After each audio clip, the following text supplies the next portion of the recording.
Hello guys, Radhe Radhe, जय श्री कृष्णा। तो आज फिर से सीमा हैदरी केस का एक नया वीडियो अपडेट हुआ है। तो वीडियो में क्या है ये देखिए इस क्लिप के माध्यम से, और आपकी इस वीडियो में क्या राय है वो भी हमें कमेंट करके बताएं। तो क्या ये मुमकिन है? ये बहुत बड़ा सवाल पैदा करता है। साथ ही में बच्चों को जब सीमा पहली दफा जब पाकिस्तान से दुबई से नेपाल गई थी सचिन से मिलने, जब काठमांडू में ये लोग होटल लेके रुके थे सात दिन तक। ये मार्च का केस है। सीमा कैसे अपने 4 मासूम बच्चों को अकेले छोड़कर 7 दिन तक सचिन से नेपाल मिलने गई थी। 7 दिन तक वहां रहे ये लोग, है ना। इन लोगों ने झूठ भी बोला है कि हम पशुपतिनाथ मंदिर में शादी किए हैं, और पशुपतिनाथ मंदिर में काठमांडू की शादी होती ही नहीं है ना। ये मामला था। उसके बाद सीमा ने अपने बच्चों का फर्जी आधार कार्ड बनवाया। भाई कैसे इतनी एक महिला कैसे इतना कर रही है? बच्चों का आधार कार्ड बनवाया है। सीमा ने बच्चों का पासपोर्ट भी बनवाया है, आधार कार्ड गलत बनवाया है, मतलब जाली आधार कार्ड। ठीक है। उसके बाद आप सोच सकते हैं कि 4 बच्चों को, मतलब इस तरीके से, वो भी मासूम बच्चे, है ना। और जब ये बॉर्डर पार करके आ रही थी तो बॉर्डर की सिक्योरिटी वालों को यही बताया था कि बच्चों की तबीयत खराब है, हमें हॉस्पिटल लेके जाना है। बच्चों का हवाला देके ये वहां से आ गई। तो समझ में आ रहा है, पहले नेपाल गई, रेकी की, प्लानिंग की, उसके बाद फिर बच्चों को ले आई, फिर अंदर घुसी। ये भी मामला है। और एक वो महिला जो कि पाकिस्तान से दुबई जाती है, दुबई में होटल लेके रुकती है, होटल फिर टैक्सी लेती है, साथ में पाकिस्तानी रुपए को दिरहम में कन्वर्ट कराती है। उसके बाद फिर वहां से फ्लाइट से नेपाल आती है। नेपाल के बाद फिर वो फिर वो भारत आती है। आप समझ सकते हैं, क्या ये 5वीं पास कोई महिला कर सकती है? क्या सीमा झूठ बोल रही है? क्या ये इतिहास का सबसे बड़ा स्पाई नेटवर्क हो सकता है? क्या आपको क्या लगता है? कमेंट करके जरा मुझे बताइएगा। अभी लिस्ट खत्म नहीं हुई है, अभी लिस्ट मेरे सामने है। मैं लिस्ट ये रखा हूं कि लगभग सीमा ने 8 मई को, सीमा के पास 4 फोन और 5 सिम कार्ड थे। तो 4 फोन 5 सिम कार्ड का क्या मतलब? सीमा का यह कहना था कि भैया हम वहां से पाकिस्तान से आए, हमें नहीं चाहता कि हमें कोई ट्रेस करे, हमने तोड़ के फेंक दिया। ठीक है। 3 सिम कार्ड क्यों? एक सिम कार्ड भाई मुझे सचिन ने ले आके दिया था, और 2 तो मेरे अपने ही हैं, मैंने भी लिया है यहाँ पे। 5 फोन क्यों? एक फोन खराब हो गया है, एक फोन का यहाँ का नेटवर्क नहीं लगता, एक नया फोन लेना था मुझे। अलग अलग सब दलीलें चल रही हैं। सीमा का कहना है कि पाकिस्तान में आप पैसे फेंकिए, कुछ भी हो सकता है। एटीएस ने पूछा इतना पैसा आया कहां से? सीमा ने कहा अब तक मेरा 7 लाख रुपए खर्चा हो चुका है, और मैंने घर बेच दिया था अपना, और वो के घर मेरे ही नाम पे था। क्या पाकिस्तान में इतने अच्छे प्रोविजन हैं कि महिला अगर घर बेच दे तो आसानी से बिक जाएगा घर? कुछ इस तरीके के प्रावधान है। इतना प्रोग्रेसिव हो चुका है पाकिस्तान।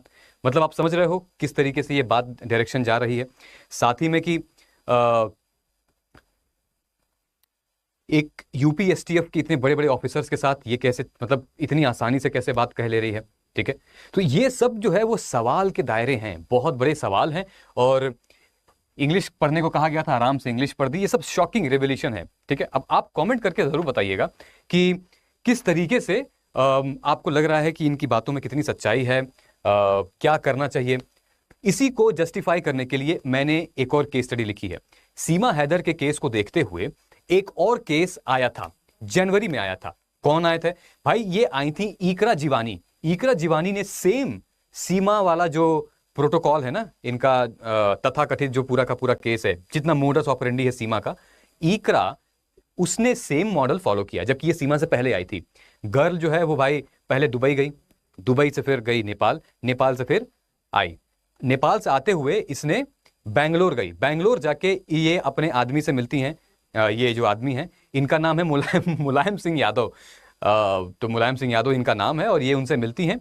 बेसिकली ये लड़की गलती क्या करती है, ये बैंगलोर से पाकिस्तान फोन करती है अपनी माँ को बताने के लिए कि माँ मैं पहुंच गई हूं, और अपने माँ से कंटिन्यूअस बात करती है।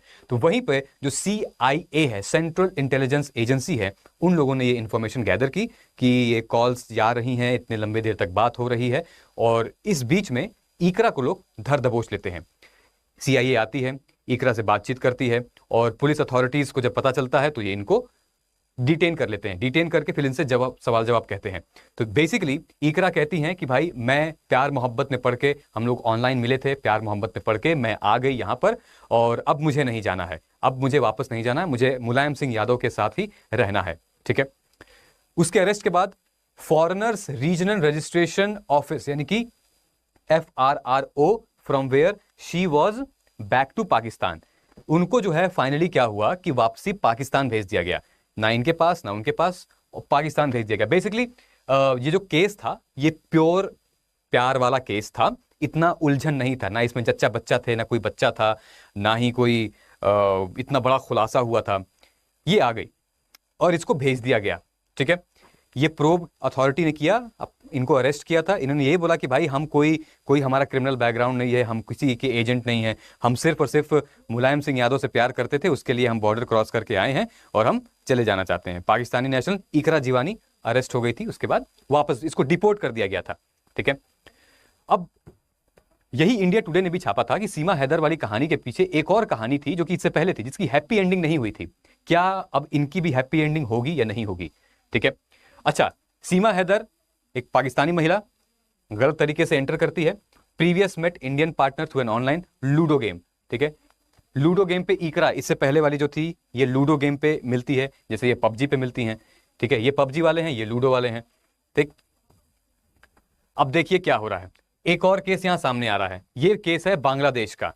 बांग्लादेशी महिला जो है वो, ये सब लोग आके भारतीय पुरुषों में क्या रखा है भाई, कि मतलब लोग बांग्लादेश से पाकिस्तान से आ जा रहे हैं, कुछ है क्या ऐसा भारतीय पुरुषों में, जरा कमेंट करके बताइएगा। तो बांग्लादेशी महिला जो है वो भाई तैर के आ गई थी, पता आपको, तैर के आ गई भारत में। इन्होंने एक एक्ट क्रिएट कर दिया,